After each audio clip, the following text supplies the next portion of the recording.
Bon ben voilà. Bye petit camper.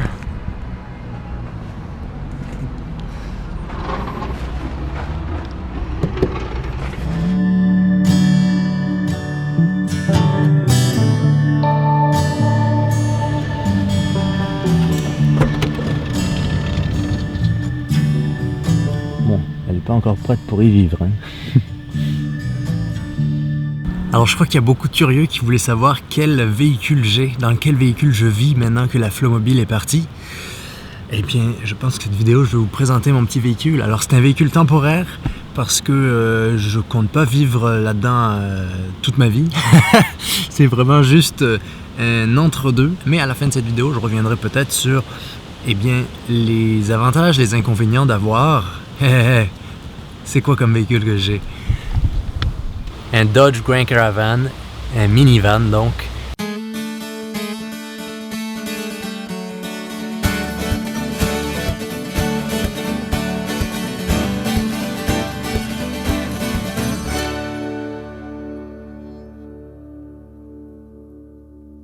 J'ai passé ma première nuit, comme vous voyez, c'est très spacieux. Ma tête, c'est dur de se lever. Et surtout, ce que j'ai réalisé, c'est que j'étais vraiment pas prêt. En fait, j'ai l'impression d'être un débutant de la vie en petit van, parce que j'ai réalisé que pour les affaires le matin, il faut avoir tout de prêt, parce qu'une fois qu'on est sorti, on peut plus changer. Donc là, je suis en train de rechercher mes habits, parce que je suis en petite tenue. Et je ne les trouve point. Donc il va y avoir des ajustements à faire de ce côté-là. Sinon, c'était une bonne nuit. C'est vrai que c'est une grosse adaptation parce que moi j'ai l'habitude d'avoir tout accessible. Et là, il faut tout penser quand tu t'installes. Ah aussi, j'ai oublié hier, le truc le plus drôle. Pendant 1 heure, en fait, je me suis enfermé de ma voiture. J'ai vendu la Flowmobile. Je lui ai dit au revoir, je suis revenu à vélo à l'endroit où j'étais stationné avec ce van là et je prépare, j'arrange un peu l'intérieur et tout ça. Je sors et les portes se barrent. Tout s'est fermé et j'avais laissé les clés à l'intérieur. Avec la Flowmobile ça n'arrivait jamais parce que évidemment c'était un vieux véhicule, donc il n'y avait pas de fermeture centralisée automatique. Et heureusement, ça faisait longtemps que je n'avais pas utilisé. Le plan de secours, c'est comment on appelle ça, une sorte d'assurance routière.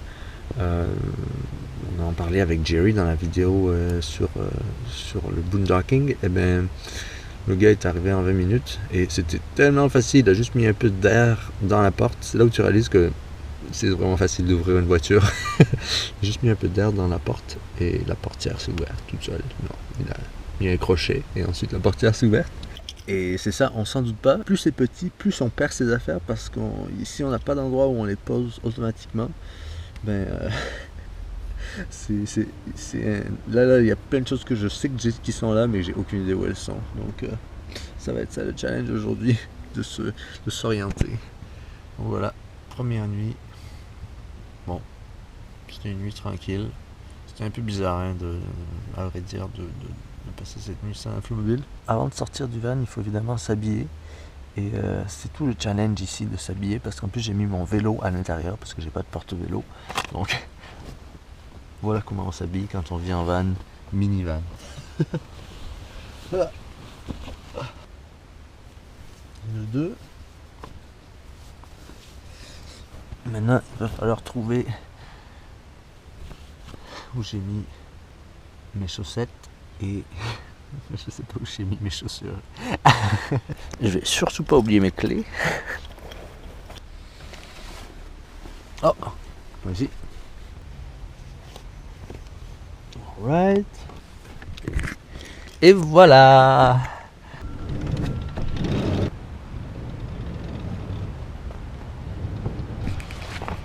Et voilà.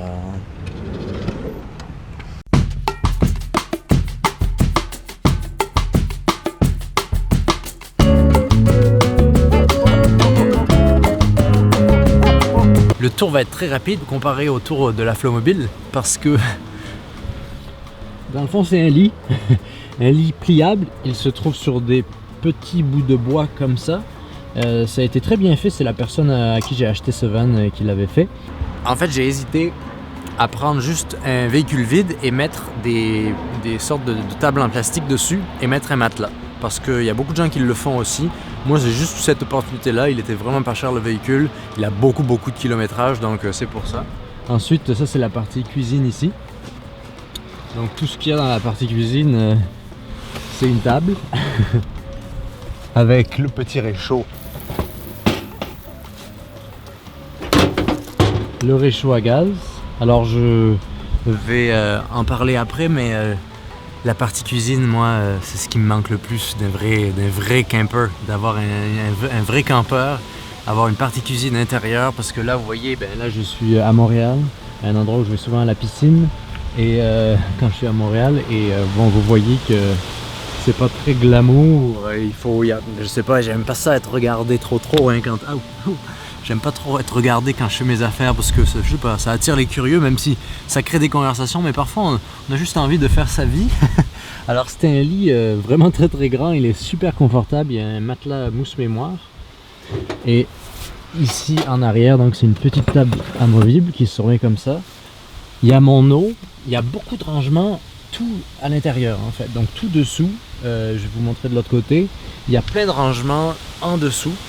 Et ça, c'est une autre chose que j'ai réalisé, c'est que bien, à la fois c'est pratique parce que je peux ranger plein de choses, beaucoup plus que ce que je soupçonnais, mais le désavantage, c'est qu'une fois que le lit est placé, c'est très difficile d'accéder, ou en tout cas il faut vraiment optimiser son rangement pour accéder aux boîtes.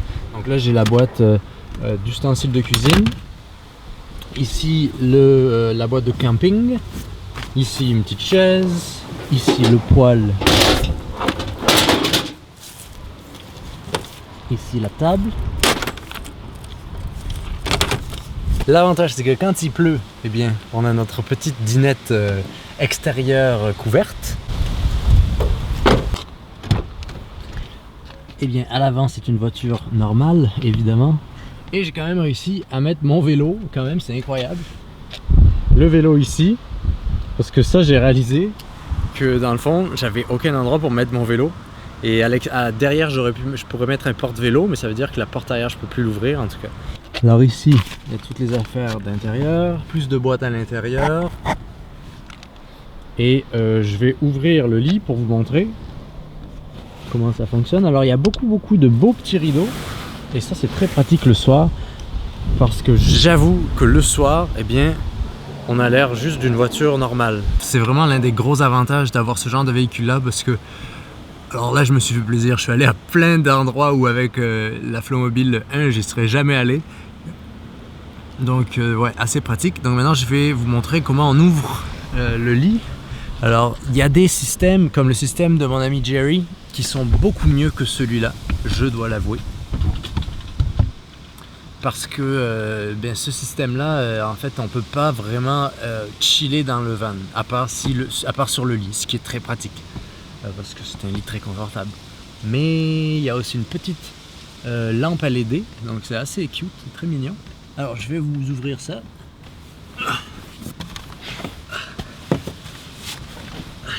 Ici tout ce qu'il y a en fait c'est une planche. Oh. C'est un système de latte. Donc là, je la pose là. Et ici dessous, eh bien, tout le rangement avec la petite glacière. Bon, la glacière, c'est pas mon fort parce qu'il faut toujours la garder au froid. Donc après, vous pouvez avoir une glacière électrique.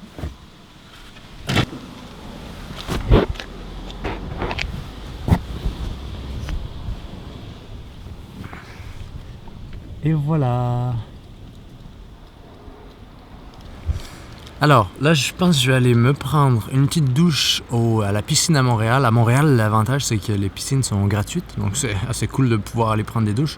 Et je vais faire quelques longueurs, aller à la piscine et je vais revenir et je vais vous parler un peu plus en détail de la vie dans un Dodge Falier. Qu'est-ce que c'est, de quoi ça a l'air. Donc à tout de suite.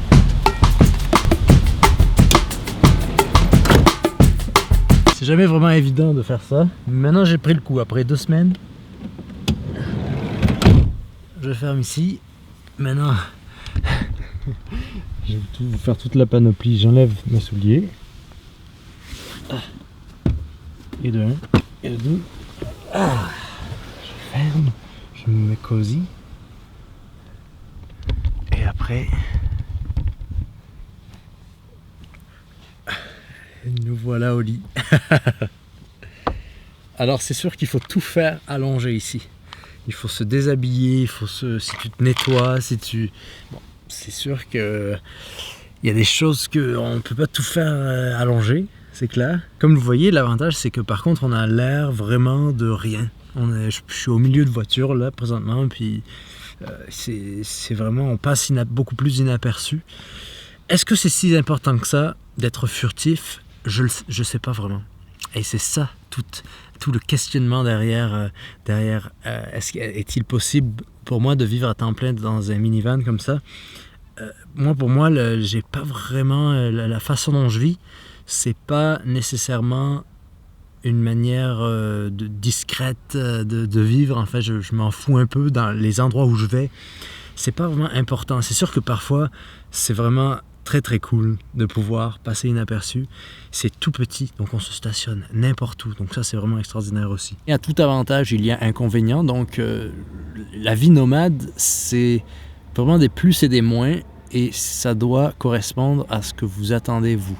Il y a beaucoup de gens qui se satisferaient de ça, par exemple, si vous vivez beaucoup dehors, si vous avez accès à une cuisine, par exemple, si vous... je sais pas, si c'est vraiment une manière de juste dormir et que tout le reste de votre vie, vous pouvez le faire ailleurs. Si vous êtes en camping, par exemple, en voyage à long terme, mais pas nécessairement à temps plein, c'est-à-dire votre vie entière, je crois que c'est vraiment le truc le plus accessible et le plus facile à avoir. C'est vous prenez un minivan, vous foutez un lit dedans, puis hasta la vista. Et c'est extraordinaire parce que, qu'est-ce que c'est confortable en plus d'avoir un lit où on peut s'étendre. Paradoxalement, mon lit ici est plus grand que celui que j'avais dans la Flowmobile. Après, vu que c'est petit, ça à chauffer, c'est assez facile. Pourquoi il y a une mouche? Comment t'es rentré, toi? Mais il y a toute cette configuration constante à penser la logistique de OK, il est temps de manger, OK, il est temps de me changer, OK, il est temps d'aller dormir, il est temps d'aller se brosser les dents.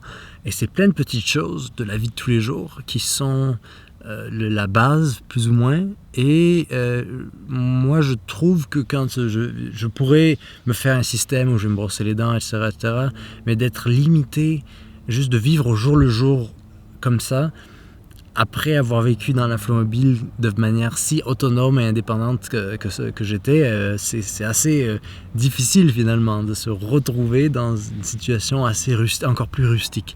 Mais l'expérience, je l'adore parce que ça me fait réaliser la façon dont je veux vivre de façon nomade. Qu'est-ce qui me convient? Donc la Flowmobile, ça me convenait beaucoup, mais il était temps pour moi de tourner la page pour différentes raisons qui, dans les prochaines années et les prochains mois, peut-être que vous en entendrez parler, mais je cherche une nouvelle configuration, mais entre-temps, le Dodge Caravan ou n'importe quel minivan comme ça, mettre un lit dedans et le nécessaire de quoi vivre, en fait, de quoi vraiment survivre avec, on peut mettre tout de la bouffe, ses vêtements et plein de place, eh bien c'est le parfait entre-deux. Et c'est peu dispendieux, et c'est pour ça que c'est vraiment un système assez cool de pouvoir, c'est vraiment, ouais, c'est drôle parce que de la façon dont j'en parle, c'est qu'on peut penser que je suis pas le plus fan de ça, mais à la fois, je dois avouer à quel point c'est facile et c'est vraiment cool. Mais il y a un petit truc pour moi, et c'est la raison pourquoi je ne choisis pas ce véhicule pour vivre à temps plein constamment avec, c'est parce que moi je sais pas, il y a des petits conforts si on veut, ou des choses de la vie de tous les jours, comme avoir un espace pour écrire à l'intérieur et tout ça. Je suis un peu casanier, je dois l'avouer, je suis un peu casanier. Après, dans les points forts, il y en a comme la consommation d'essence. C'est extraordinaire de pouvoir faire tant de kilomètres sans faire de plein.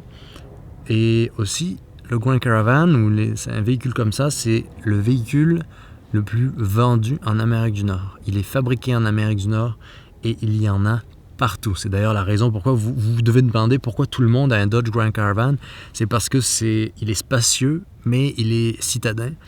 Et Il a une fonction stow and go, ça s'appelle, c'est-à-dire que si vous enlevez les sièges qui sont ici, là, les sièges passagers qui se trouvent en dessous de moi, si vous les enlevez, vous avez un espace de rangement extraordinaire. Et c'est un véhicule assez recherché, mais maintenant tout le monde, tous les jeunes qui voyagent en van aujourd'hui, c'est ça qu'ils prennent quand ils vivent un peu en voyage, c'est parce que c'est vraiment, vraiment, vraiment accessible. Qu'est-ce que je disais ? Parler des avantages. Ah oui. Donc oui, il y a la consommation d'essence et il y a le fait que n'importe quel garage peut vous porter ça en hauteur. Vous n'avez pas besoin, comme moi, de chercher un garage spécial ou si vous avez un long véhicule. Là, vous allez n'importe où d'ailleurs. Un jour après avoir acheté le véhicule, j'ai eu en plein milieu de l'autoroute, mon véhicule s'est complètement presque arrêté et le frein, c'était les calipers. Les calipers, c'est les étriers de frein qu'il fallait tout refaire. Donc j'ai tout refait à l'arrière. Donc c'est sûr que il y a toujours des choses à faire sur un véhicule usagé. Moi, j'avais la chance avec mon Dodge Van Ram de 1997 que c'était un véhicule extrêmement robuste et j'ai eu très très peu, à part sur la dernière année où j'ai eu très très peu de choses à faire, de réparations à faire à part du maintien et il est encore bon pour au moins 500 000 km. Et à part ça, qu'est-ce que je voulais dire ? Oui, c'est que réparer un véhicule comme ça, eh bien c'est sûr ça va être moins cher parce que c'est un véhicule bon marché et donc les pièces elles sont bon marché aussi. Donc voilà un peu le tour de la maison. Donc c'est un bref tour. Après il y a des setups. Ça me tente très bien de faire une mini-série avec plein de setups de minivan comme ça.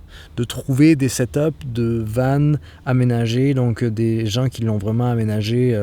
Il faudrait que j'aille les voir, mais j'ai pas eu le temps cet automne. Peut-être qu'on va se voir avec un couple qui a aménagé son van comme un Westphalia et de manière vraiment, vraiment optimale. Il y a aussi les vannes de la compagnie Le Baroudeur, que je vais peut-être faire une vidéo là-dessus. C'est des vannes qui sont aménagées pour le camping plus ou moins en nature et qui sont extraordinaires aussi. Donc il y a des manières, moi ce que j'ai là c'est la version la plus basique, c'est-à-dire tu mets un lit et tu mets des boîtes dessous et puis voilà ton rangement.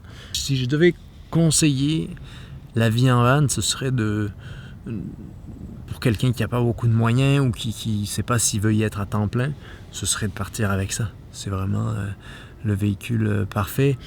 Et d'ailleurs, moi, ce véhicule, je vais le revendre pour, je pense, pas grand-chose. Mais je pensais à un moment le garder et peut-être le prêter à des abonnés qui viendraient au Canada s'ils le voulaient. Mais après, je me suis dit, pour des questions d'assurance et tout ça, et puis si le véhicule, les gens en prennent pas ça ou quoi, ce serait pas une bonne idée. Mais ça m'a trotté dans l'esprit un peu de faire ça. Mais c'est trop d'entretien, trop de travail. Il faut pas travailler dans la vie. Donc ça aura été mon petit compagnon pour ces semaines sans la Flowmobile. En attendant une autre Flowmobile, une autre maison mobile, mais ça, je vous en parlerai peut-être un peu plus tard.